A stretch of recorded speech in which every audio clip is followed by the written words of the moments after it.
身为一个全台走透透、深入体验在地客庄文化的背包客，今天我在关西老街看到前面一栋有趣的百年老屋，上面写着有机书店。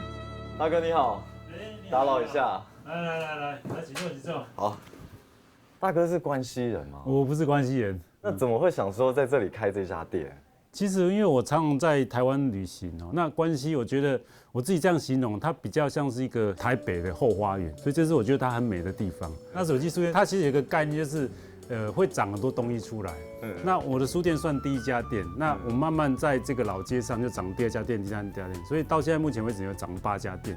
原来大哥有机书店的想法是以他的书店为开端，进而影响在地人，让他们重新认识家乡，带动关西当地文化风气。也因为这样，老街上开始有了一家家不同的商店。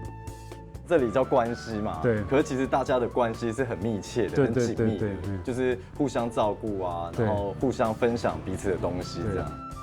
大哥不是关西人，但是他说关西美好的人事物把他留下来了。同样的，也有一群自称傻瓜的关西人，把一座关西客家门楼留了下来。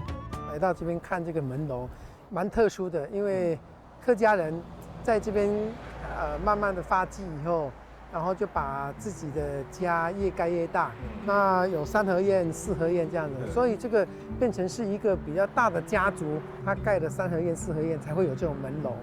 那到了这后期来讲，关西大概剩下2、3座这种门楼，要把它保存下来也不容易。原来这座门楼是彭老师从时光刘家公厅改建工程中抢救下来的。公厅要改建嘛，所以他们也把旧门楼要拆掉。那劝他能够留下来的几率不高了，那我就跟他要过来了，把它留起来保存下来。那我会找一个地方把它重新组合起来，然后继续保留下去。如果摆在这个路口，那关西高交流道下来，就看到这个门楼，对，让人家感觉哎，这是一个客家庄。那这个是一种意象的文化的一种传承，对，那种传承。今天的关西小旅行，让我看见百年客庄关西，用它含蓄的美留下了旅人的脚步，也看到在地的关西人努力地留下了关西百年客庄的美好。